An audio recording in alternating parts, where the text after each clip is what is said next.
बाबा यशोदा मैया पहचान में ही ना आ रहे हैं कि ये वही है। परिवर्तित हो गया संपूर्ण जीवन, आनंद में झूम रहे हैं।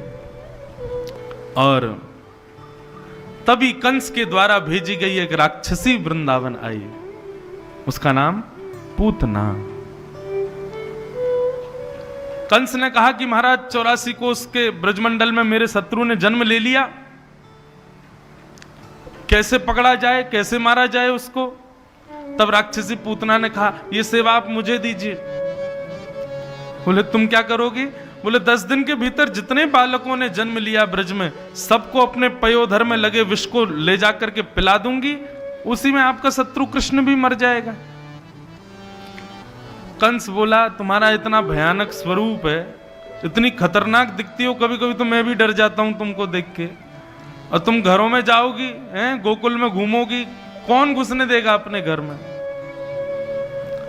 पूतना ने अपनी दानवी विद्या से अपना रूप परिवर्तित करके परम सौंदर्य रूप धारण कर लिया। लक्ष्मी के समान सुंदरी बन गई पूतना। बोली अब? कंस बोला अरे अब तो तुम बड़ी सुंदर लग रही हो। बोले ऐसे जाऊंगी। बंधुओं, सुंदर रूप और सुंदर वस्त्र ये हमारे विश्वास को बहुत जल्दी ग्रहण कर लेते हैं। कोई सुंदर और रूपवान व्यक्ति हो और अच्छे वस्त्र पहन रखे हो तो हमारा उस पर सहज विश्वास हो जाता है। लेकिन किसी के वस्त्र अच्छे नहीं है, व्यक्ति स्वभाव का अच्छा है लेकिन वस्त्र अच्छे नहीं, रूप अच्छा नहीं, तो यह बात आपको माननी पड़ेगी। निश्चित है हमारा उस पर विश्वास इतनी जल्दी नहीं हो पाता। यह बात समझिएगा पूतना के इस चरित्र से। पूतना इतनी सुंदर बनकर के गई महाराज, घर घर में जाती है, बच्चों को उठाती है और उत्सव के बहाने उनको खिलाते खिलाते अपना पयोधर पिलाती है। विष पीते ही बालक मर जाते हैं। सब जगह भ्रमण करती हुई जैसे ही गोकुल पहुंची, गोकुल में जैसे ही पूतना ने अपना कदम रखा, सब नाच रहे थे। नंद घर आनंद भयो, जय कन्हैया लाल की, हाथी दीने घोड़ा दीने और दीनी पाल की। इतने में ही पूतना का वहां आगमन हुआ और पूतना के आते ही पूतना के अंग से निकलने वाली सुगंधी, पूतना के नूपुरों की आवाज, पूतना के नेत्रों की कटाक्ष, पूतना की नासिका के जो भी नासिका में धारण उसने मोती कर रखे वे, उसके मुस्कान होने पर उसके सुंदर मोती जैसे दांत, रोम रोम इतना सुंदर है पूतना का कि कछु ब्रजवासी तो मोहित है गए पूतना पर। एक बार पलट करके पूतना को देखते हैं तो दृष्टि हटा ही नहीं पाते पूतना से, इतनी सुंदर बन के आई पूतना। एक ब्रजवासी तो दौड़ा दौड़ा गया अपनी मैया के पास, बोले मैया तू मेरे पीछे पड़ी रहे, जल्दी ब्याह कर ले, बहू ढूंढ ली मैंने। बोले कहां है? बोले वो आ रही सामने। मैया यही तो मेरा ब्याह करा, या फिर तू जहां तुम मुझको बहू लाए ऐसी ही लेके आई हो। इतनी सुंदर बन के गई पूतना। केवल पुरुषों का मन हरण किया ऐसा नहीं, गोपियां भी मोहित पूतना पर। सब कहें कितनी सुंदर है, सबको अपनी ओर आकृष्ट कर लिया। जैसे ही नंद भवन में प्रवेश किया पूतना ने, यशोदा मैया भी मोहित हो गई उस पर। वाह कितनी सुंदर। यशोदा मैया तो विधाता को कोसने लगी, अरे विधाता नेक और डट जाते हो, ये जो तैने इतनी सुंदर लाली भेज दी है दुनिया में, लाला तो पहले कछु दिना बाद ही आए, भेज देते तो या को अपने लाला ते ब्याह कराती मैं, इतनी सुंदर। सब मोहित हो गए पूतना पर। लेकिन बंधुओं, यशोदा मैया की जब चर्चा हुई पूतना से और पूतना ने जब ठाकुर जी को गोद में मांगा, यशोदा मैया ने जैसे ही ठाकुर जी को गोद में दिया, गोद में जाते ही नन्हे से बाल कृष्ण ने अपने नेत्र बंद कर लिए। संत जन कहते हैं रूप का सौंदर्य हो, स्वभाव का सौंदर्य हो, अपने गुणों का सौंदर्य हो, उसके पीछे उद्देश्य यदि संसार को लुभाने का है तो राधा रमन लाल नहीं रूझेंगे। संसार भले ही रीझ जाए, लाल जी नहीं रीझेंगे। आज स्थिति क्या है हम मानवों की, हम कोई गुण भी यदि अपने अंदर लाते हैं ना तो वो इसलिए लाते हैं ताकि चार लोग हमसे रीझें, हमारी प्रशंसा करें। हम कोई वस्त्र भी पहनते हैं तो उसके पीछे भी कारण यही है कि सब हमसे रीझें। चाहे अपना रूप का सौंदर्य हो, वस्त्र का सौंदर्य हो, लेकिन बाहर के सौंदर्य को ना कहूं मैं, भीतर के स्वभाव का निर्माण भी हमारा किसके लिए होता है? केवल समाज में हमारी प्रतिष्ठा हो, सब हमसे रीझें, इसीलिए होता है।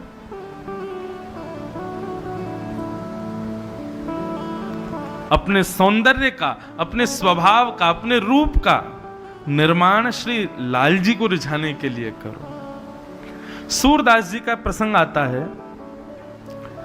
सूरदास जी के अंदर एक जन्म से ही गुण था। क्या?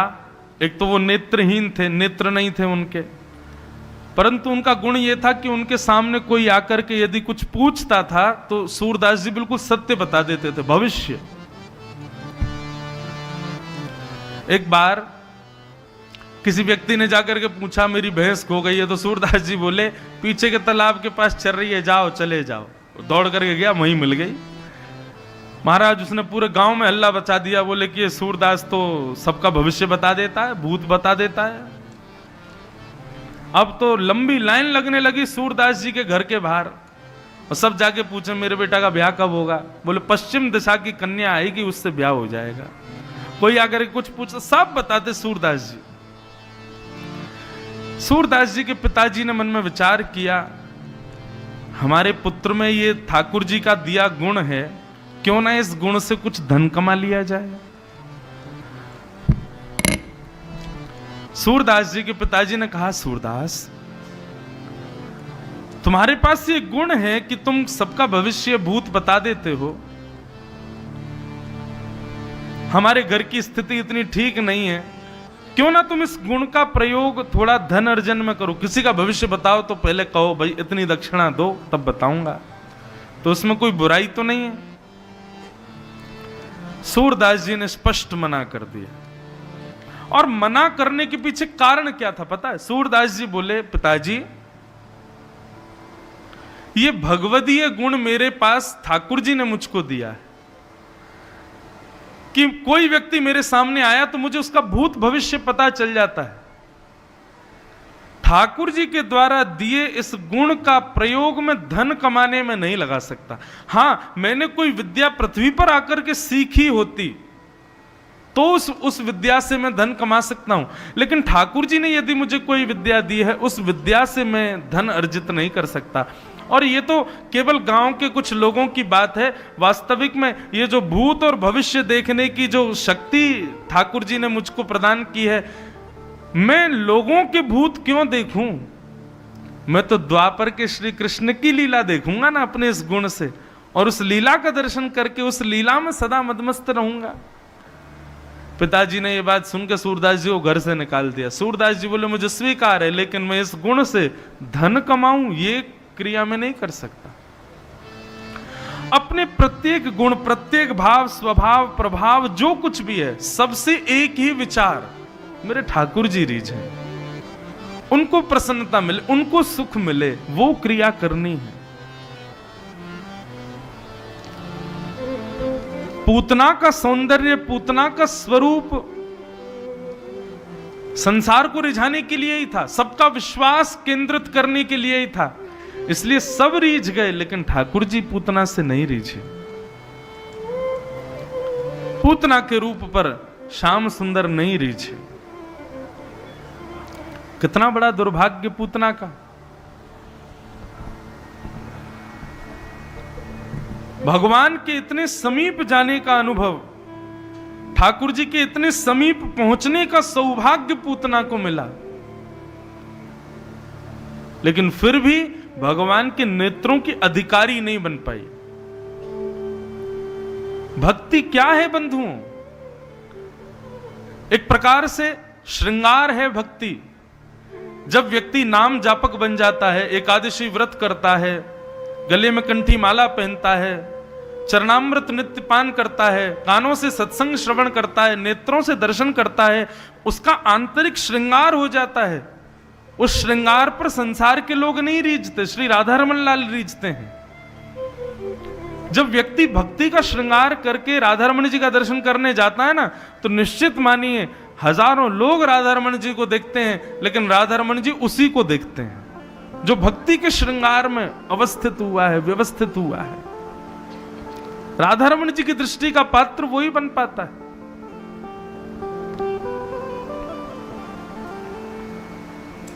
पूतना का सबसे बड़ा दुर्भाग्य, इतनी सामीप्य मिलने के बाद भी भगवान के नेत्रों की अधिकारी नहीं बन पाई वो। हम मंदिर ठाकुर जी को देखने कम जाते हैं, हम इसलिए जाते हैं ठाकुर जी की दृष्टि हम पे पड़े, लेकिन हजारों लोग हैं, सबको थोड़ी देखते होंगे ठाकुर जी, उसी पर दृष्टि पड़ती। अब आप बुरा नहीं मानिए, इतने लोग बैठे हैं, पर मेरी दृष्टि उसी पर ही पड़ती है जो सच में भाव से सुन रहा हो, जिसके हृदय में श्री माधव विराजमान होकर कथा सुनवा रहे हो। आप चाह करके भी मेरी दृष्टि को खींच नहीं पाओगे, मेरी पड़ेगी वहीं पे जो सुन रहा होगा। तो ऐसे हजारों लोग ठाकुर जी का दर्शन करने जाते हैं, लेकिन सबको थोड़ी देखते हैं ठाकुर जी। ठाकुर जी की दृष्टि तो किसी उस पर पड़ती है जो वास्तव में भक्ति के श्रृंगार से युक्त होकर के आया हो। सब मोहित हो गए पूतना पर, लेकिन श्याम सुंदर मोहित नहीं हुए। नेत्र बंद कर लिए ठाकुर जी ने। कारण, ठाकुर जी ने नेत्र बंद क्यों किए? इसके पीछे बहुत कारण बताए जाते हैं, पर भक्ति के मार्ग में जो हमको सीखना है, मैं वो कारण आपको बताऊं। कभी हम ठाकुर जी के सामने जाएं, ठाकुर जी हमको देख के अपनी आंखें ना मूंद लें, इससे बड़ा दुर्भाग्य नहीं होगा बंधुओं हमारा। इसलिए कुछ बातें हैं, इनसे सावधान रहिएगा। पूतना ने कुछ गलतियां करके हमको समझाया कि तुम मत करना, नहीं तुमको भी नहीं देखेंगे लाल जी। पहला, स्वरूप परिवर्तन। पूतना ने अपना रूप बदला, वो जैसी है वैसी ठाकुर जी के आगे नहीं गई। हम हैं तो क्रोधी, हैं तो कामी, हैं तो मोह है, ईर्ष्या हृदय में, लेकिन सबको दिखाते कैसे? हम तो बड़े साधु हैं, हम तो बड़े सहज हैं, हमारे अंदर तो कभी भूल करके भी मोह नहीं आता, कभी क्रोध तो छू करके भी नहीं निकलता।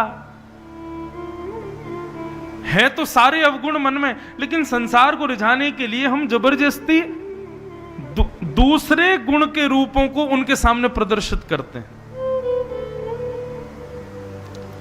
कई लोग आपने देखे होंगे मंदिर में जाते हैं, वो क्या करते हैं? ऐसे कान पकड़ते हैं ठाकुर जी के आगे। कान क्यों पकड़ाया जाता है? सूरदास जी की पंक्ति है, कौन कुटेल खल कामी मौसम, कौन कुटेल खल कामी, जो तन दियो ताहि बिसरायो, ऐसा नमक हरामी मौसम, कौन कुटिल खल कामी मौसम, कौन कुटिल खल कामी। सूरदास जी तो इसलिए कान पकड़ते थे। किस लिए कान पकड़ते? बोले ठाकुर जी 24 घंटे दिए आपने जीवन में, परंतु इस जीव से केवल, सूरदास जी अपनी स्थिति बता रहे, हमारी स्थिति तो बहुत ही दयनीय है। सूरदास जी कह रहे 24 घंटे दिए, लेकिन फिर भी केवल 12 घंटे आपको याद कर पाता हूं मैं। हम तो 12 मिनट भी याद नहीं करते ठाकुर जी को, 12 मिनट भी स्मृति नहीं करते। सूरदास जी कहते हैं, जो तन दियो ताहि बिसरायो, जिसने आंख दी, नाक दी, जीव दी, कान दिया, हाथ दिए, पैर दिए, सर्वांगन अंग दिया, बुद्धि दी, विवेक दिया, मन दिया, उसी को ही भूल गए हम लोग। कितने दुष्ट हैं हम लोग, इसलिए कान पकड़ते सूरदास जी। पर आज का व्यक्ति मंदिर में जाके कान क्यों पकड़ता है? ठाकुर जी आपको सब पता है कि मैं गलत करके आया हूं, क्षमा कर दो। आपको यह भी पता है अभी मैं गलत करने जा रहा हूं, इसलिए भी क्षमा कर दो। मुझसे जो भी अपराध हुए ना, तो उनके लिए क्षमा कर दो। हमसे जो भी अपराध हुए उनके लिए क्षमा कर दो। हम बस इसलिए कान पकड़ते हैं, लेकिन कभी अपने अपराध को स्वीकार करते नहीं। कोई आके बता दे तुम्हारा ये अपराध है, नहीं स्वीकार करेंगे। यही तो पूतना का लक्षण है तो राक्षसी, लेकिन दिखा ऐसी रही है कि मैं तो लक्ष्मी हूं। है तो राक्षसत्व हमारे हृदय में, स्वभाव में दोष है, लेकिन फिर भी दिखाते क्या है? हम बड़े गुणवान हैं, हम में बड़ी योग्यताएं, हम बड़े श्रेष्ठ हैं। ये पूतना है। आप जैसे हो वैसे जाओ ठाकुर जी के आगे, वैद्य के आगे रोग लेकर के जाओगे, तभी तो औषधि मिलेगी, तभी तो चिकित्सा होगी। अब नाक में जुकाम हो रहा है, सिर में दर्द हो रहा है, लेकिन साथ में पैरों में भी दर्द हो रहा है। अब आप वैद्य से जाके केवल नाक का जुकाम बताओगे, पैर का दर्द नहीं बताओगे, तो पैर दर्द कैसे ठीक होगा? हैं? जुकाम की गोली से पैर दर्द थोड़ी ठीक होगा, बताना पड़ेगा उसको।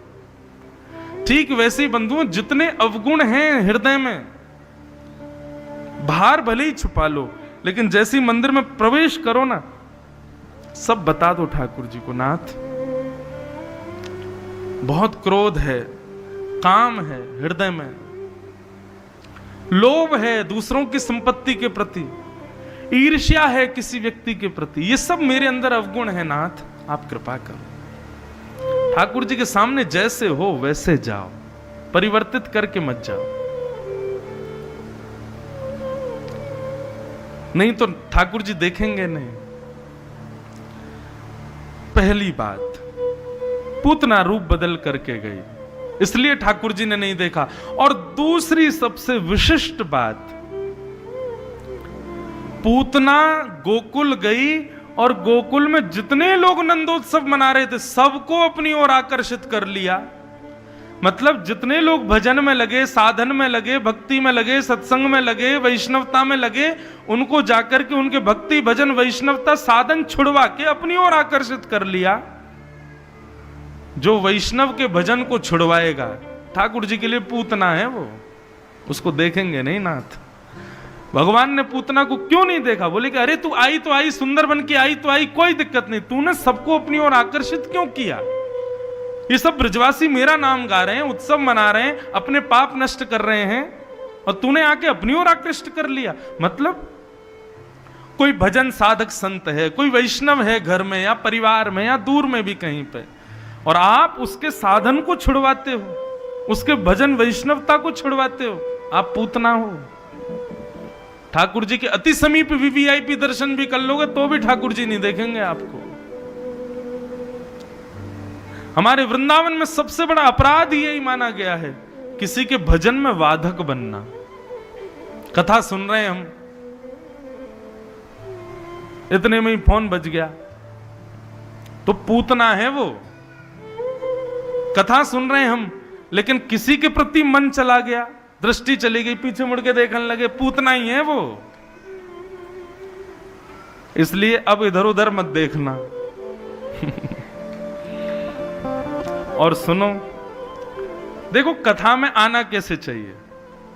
ऐसे आगे बैठो, किसी को पता भी नहीं चले कि तुम आए भी थे, बैठे भी थे, कथा सुन के चले भी गए। आकर्षित जब व्यास और श्रोता सब हो जाते हैं, दोष तो खैर क्या लगेगा, यहां कोई दोष नहीं है, पर एक क्षण का भी वो जो धारा है उसमें जब बाधा आती है, श्रम तो होता है हृदय को। तो इसलिए भैया पूतना नहीं बनो कोई भी, कभी भी कोई इस प्रकार का कोई क्रम मत करो कि किसी के भजन में, साधना में, वैष्णवता में और किसी भक्ति भाव में कोई हमारी वजह से बाधा हो।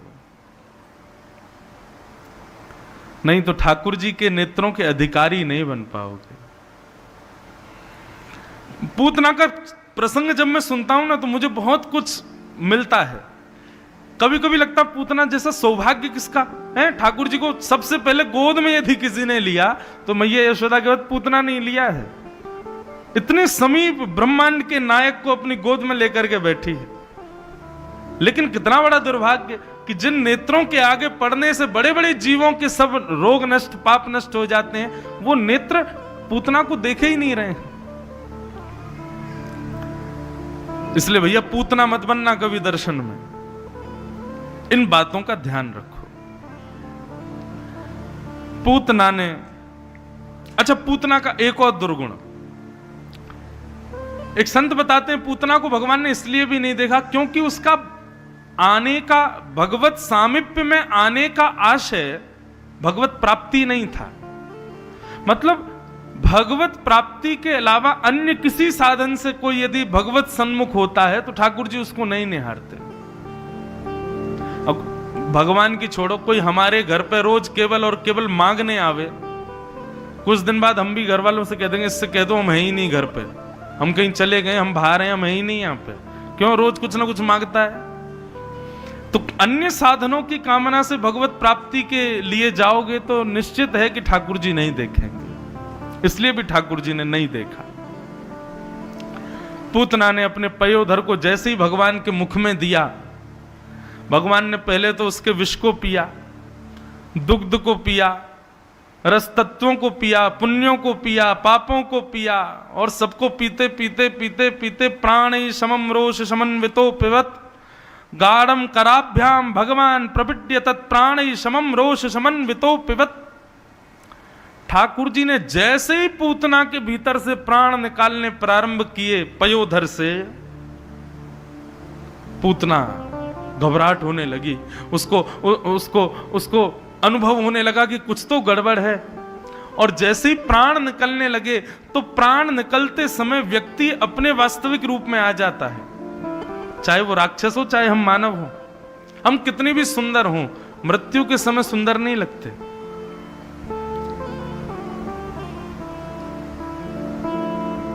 सूरदास जी कहते हैं, सूरदास जी इतना कहते हैं कि कहां तक कहें,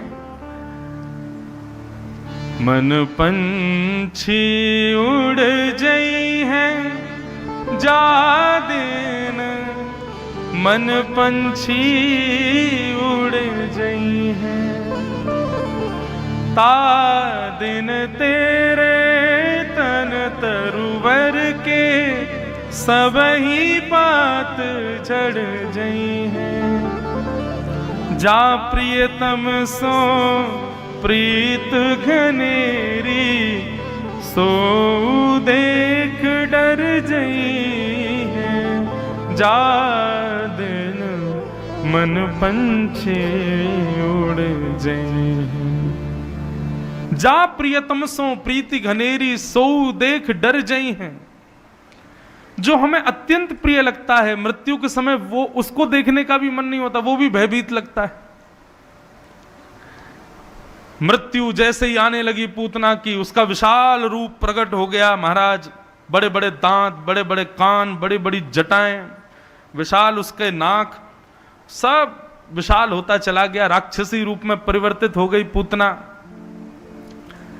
सामुंच मुंचाल पित प्रभाषणी, अरे लाला छोड़, अरे बालक छोड़, अरे कन्हैया छोड़।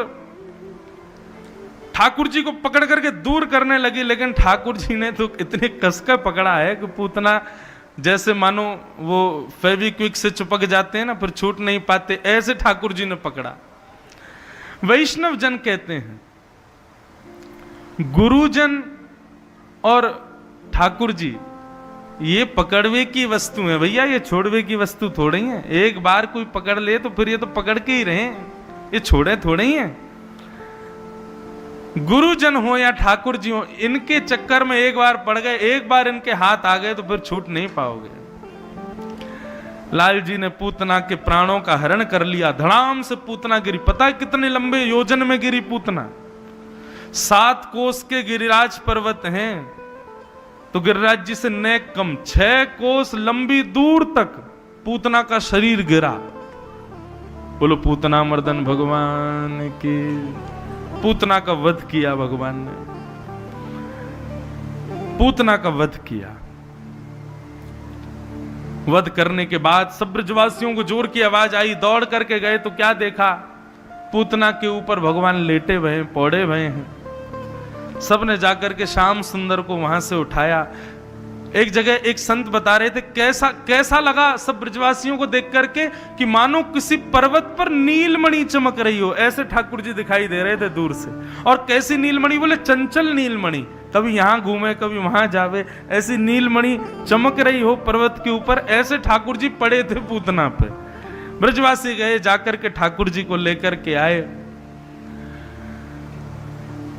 सब ने ये पूछो भैया ये देखो पहले लाला ठीक है कि नहीं। यशोदा मैया ने तुरंत हृदय से लगा के पयोधर पान कराया। जैसी पयोधर ठाकुर जी के मुख में गया, ठाकुर जी गटक गटक के पीने लगे। मैया को ने एक चैन पड़ो कि लाला तो स्वस्थ है, लेकिन दूषित राक्षसी को स्पर्श भयो है, लाला को शुद्ध करवे ले चलो।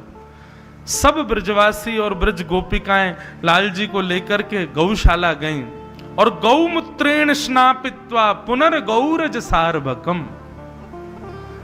गौमूत्र से ठाकुर जी को स्नान करा करके गाय के खुर के रज को ठाकुर जी के एक एक अंग में लगाया है। बंधुओं, ये गोपियां साधारण नहीं है। कभी कभी गोपियों की स्थिति देख करके लगता है आज सामान्य बालक को कोई नजर गुजर लग जाए, माताएं कहां कहां नहीं भागती लेके, लेकिन गोपियों की स्थिति देखो। ये सीधे ठाकुर जी को लेके गौशाला गई, गैया के पूंछ से झाड़ा दे रही हैं, गौरज लगा रही हैं, गौमूत्र से स्नान करा रही हैं। इसका मतलब निश्चित ही इन सब गोपियों को वेद वेदांगों का संपूर्ण ज्ञान है। ये सामान्य गोपियां नहीं है। भगवान को गौरज और गौमूत्र से लेपन करके सब गोपियों ने शुद्ध किया। इस प्रकार ठाकुर जी ने पूतना का वध किया। बोलो पूतना मर्दन भगवान के। लेकिन पूतना के वध के बाद ठाकुर जी ने पूतना को वो गति प्रदान की जो मां यशोदा को प्राप्त होनी चाहिए। भगवान जब पृथ्वी पर आते हैं, भगवान का मित्र कौन, भगवान का शत्रु कौन, भगवान का भाई कौन, भगवान के माता पिता कौन, इन सब को श्रेष्ठ ट्रीटमेंट दिया जाता है। फिर वैकुंठ में ये भगवान के पुत्र बने थे, भगवान के पिता बने थे, भगवान की मैया थी, ये भगवान के शत्रु थे। कंस आदियों को भी वैकुंठ मिलता है। पूतना को वैकुंठ तो मिलना था, भगवान के हाथों मरी, लेकिन वैकुंठ में वो स्थान मिला जो यशोदा जी को मिलना चाहिए। क्यों? ठाकुर जी ने पूतना को यशोदा की गति क्यों प्रदान की? तब यहां लिखा कि पूतना का सब कुछ खराब था, सब कुछ गलत था, परंतु ठाकुर जी को उसके पयोधर पान करते समय एक क्षण के लिए मन में भाव आ गया कि कहीं मेरी मैया तो ना है, और वो एक क्षण के आए भाव पर ठाकुर जी ने उसको वो गति प्रदान की जो यशोदा जी को प्राप्त होनी चाहिए। मतलब यहां पर यह भाव बताया जा रहा है, भैया आप कैसे भी ठाकुर जी के सन्मुख जाओ, ठीक है कई बार दोष होते हैं, कई बार हमारे द्वारा कई अपराध बनते हैं, परंतु फिर भी हम जाना बंद नहीं करें तो किसी ना किसी गुण पर ठाकुर जी एक क्षण के लिए भी रीझ गए तो भी कल्याण निश्चित है। ठाकुर जी अति प्रसन्न हो जाएंगे तो सोचो क्या होगा। एक क्षण के लिए ठाकुर जी रीझे तो पूतना को वो गति दे दी जो मां यशोदा को मिलनी चाहिए। ठाकुर जी यदि अति प्रसन्न हो गए तो क्या करेंगे, सोचो। पूतना के अच्छा, पूतना को सदगति क्यों मिली, इसके पीछे एक कारण और सुनो। हमारे पूज्य पिताजी कथा में बताते हैं कि पूतना का अंतिम संस्कार ब्रजवासियों ने किया, और ब्रजवासियों के द्वारा अंतिम संस्कार हुआ, इसलिए पूतना को वो गति प्राप्त हुई जो यशोदा जी को मिलनी चाहिए। बंधुओं, हमारा वृंदावन जो है ना, महादेव पार्वती जी को बताते हैं 4 प्रकार से वृंदावन मुक्ति देता है लोगों को। कैसे? पहला, जन्म वृंदावन में, मृत्यु कहीं भी। दूसरा, जन्म कहीं भी, मृत्यु वृंदावन में। तीसरा, जन्म भी कहीं, मृत्यु भी कहीं, अंतिम क्षण में वृंदावन का स्मरण। चौथा, जन्म भी कहीं, मृत्यु भी कहीं, अंतिम क्षण में वृंदावन याद भी नहीं, केवल उसकी अंतिम संस्कार में कोई एक ब्रजवासी उपस्थित हो जाए तो भी उसको मुक्ति निश्चित प्राप्त हो जाएगी। कोई ब्रजवासी शव यात्रा में 11 कदम चल भर ले, कितना भी बड़ा पापी क्यों ना हो, ब्रजवासी उसके संग गया है, इसलिए उसको मुक्त तो होना है।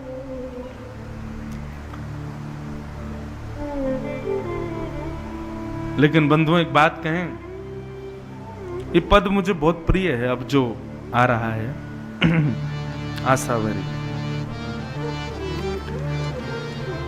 हमारे वृंदावन में किसी की यदि मृत्यु हो जाए तो निश्चित है वो व्यक्ति वैकुंठ भी नहीं जाता। वैकुंठ का प्रावधान तो वेदों में शास्त्रों में बताया, पर वृंदावन की रीति कुछ अलग ही है बंधुओं। वृंदावन में प्राण त्यागने वाले व्यक्ति को वृंदावन से प्रस्थान करते ही वो अप्रकट वृंदावन में प्रवेश कर जाता है, वो श्री वृंदावन पहुंच जाता है, निज वृंदावन में प्रवेश कर जाता है। निज वृंदावन है कैसा? निज वृंदावन में यमुना जी भी हैं, राधा रमण जी भी, राधा वल्लभ जी भी, बिहारी जी भी, दामोदर जी भी, मदन मोहन जी भी, सब हैं निज वृंदावन में। पर निज वृंदावन का रूप कितना सुंदर, वैष्णव जन संत जन बताते हैं। निज वृंदावन में राधा रमन जी यूं ही ना खड़े रहे, जैसे ही आप दर्शन करवे जाओगे निज वृंदावन में तो श्री राधा रमन लाल जी आपसे मुंह करके बोल भी सकते हैं, अरे आज खाली हाथ आयो, कछु लेके ना आयो मेरे काजे, मुझको बहुत जोर की भूख लगी है, चल मेरे काजे कछु बना के ला। निज वृंदावन में वृंदावन के सब रसिक जन विराजमान हैं। स्वामी श्री हरिदास जी का प्रत्यक्ष दर्शन निज वृंदावन में हो जाएगा। गोपाल भट्ट गोस्वामी भ्रमण करते हुए निज वृंदावन में दिखेंगे। भक्तिमती मीराबाई, श्री हित हरिवंश महाप्रभु, ये सब रसिक जन, आचार्य जन सब निज वृंदावन में विराजमान रहते हैं। और सबसे बड़ी बात, श्यामा श्याम प्रत्यक्ष दर्शन देते हुए इधर उधर घूमते रहते हैं। एक वैष्णव बता रहे, निज वृंदावन में कोई भोजन नहीं करता, तो निज वृंदावन में जीवन यापन कैसे होता है? बोले बड़ी बड़ी अटारियों पर रसिक जन बैठे रहते हैं और श्यामा श्याम की लीला कहां चल रही है वो देखते रहते हैं। और जैसे ही ठाकुर जी कहीं दिख जाते हैं तो जोर का उद्घोष होता है, अरे भैया जल्दी दौड़ो, सेवा कुंज में श्यामा श्याम लीला कर रहे हैं। तो जितने वृंदावन निज वृंदावन के रसिक जन है सब वहां दौड़ते हैं। श्यामा श्याम को जैसे ही निहारते हैं सोई उनकी क्षुधा निवृत्त हो जाती है, सोई उनकी प्यास बुझ जाती है, सोई उनकी भूख पूरी हो जाती है। ये निज वृंदावन है। तो वृंदावन में जन्म लेने वालों, वृंदावन में मृत्यु प्राप्त करवे वालों, वो वैकुंठ स्वर्ग अपवर्ग नरक आदि की यातनाएं नहीं, वो तो निज वृंदावन में चला जाता है। इसलिए हमारे ब्रज में आज भी कोई यदि प्राण परित्याग करे तो हमारे ब्रज में भाव से संत जन गाते हैं। 2-4 पंक्ति हम भी गाएं। भाग्य बड़ो वृंदावन पायो, भाग्य बड़ो वृंदावन पायो, भाग्य बड़ो वृंदावन पायो, भाग्य बड़ो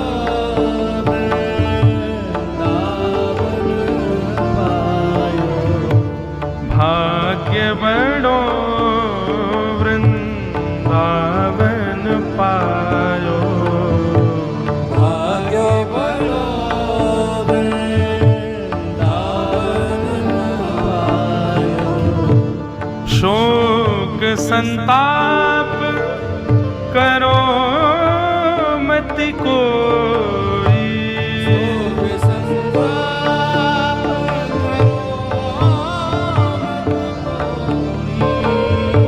शोक संताप करो मत कोई,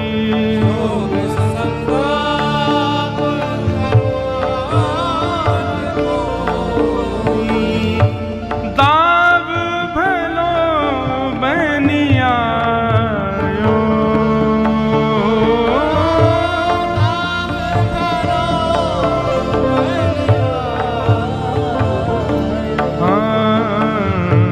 भाग्य बड़ो वृंदावन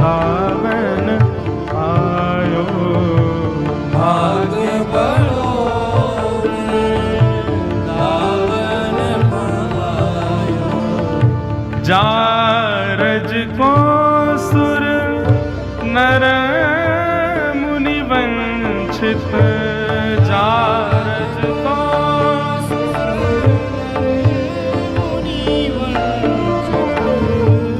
विधि शंकर सिर नायो हो विधि शंकर सिर नायो हाँ विधि शंकर सिर नायो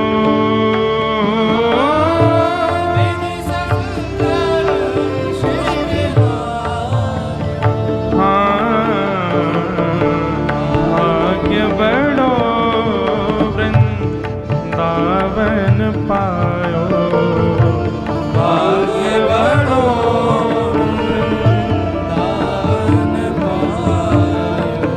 रसिक जन कहते हैं, अरे भाई परिवारी जनों रो मत, वृंदावन में किसी ने प्राण त्यागे हैं, इसका मतलब क्या है? अभी तक तो वो व्यवहार के परिवार के संग रह रहा था, असली परिवार तो अब उसको मिलेगा। आन मिलो परिवार आपनो आन मिलो परिवार आपनो आन मिलो परिवार आपनो आन मिलो परिवार। और वृंदावन में प्राण त्यागने वाले का सबसे बड़ा सौभाग्य क्या है? इससे बड़ा सौभाग्य और किसी को प्राप्त नहीं हो सकता। वृंदावन में जब कोई अपने प्राण त्याग देता है, हरि हंस कंठ लगायो ओ हरि हंस कंठ लगायो हाँ कंठ लगायो ओ हरि हंस कंठ लगायो हो भाग्य बड़ो वृंदावन पायो भाग्य बड़ो वृंदावन पायो। जब वृंदावन से प्राण त्याग करके निज वृंदावन में जाएगा, तुम्हारा निज वृंदावन में सब रसिक जनों के दर्शन होंगे, और वो स्वयं दर्शन नहीं करेगा, उसको कोई सबसे मिलवाएगा। कौन मिलवाएगा? श्यामा श्याम बिहरत दो श्यामा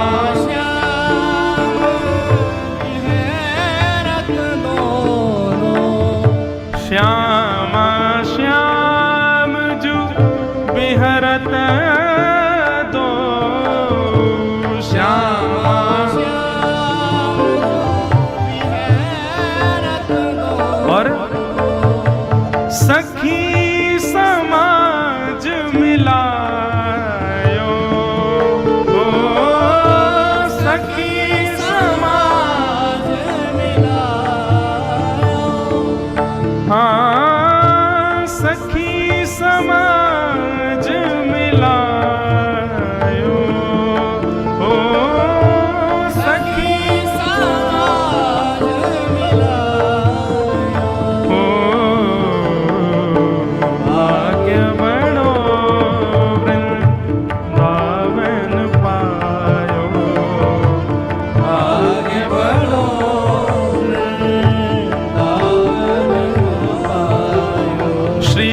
रसिक बिहारी की गति पाई रसिक बिहारी की गति पाई रसिक बिहारी की गति पाई रसिक बिहारी और धन धन लोक कहायो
श्री वृंदावन धाम की जय।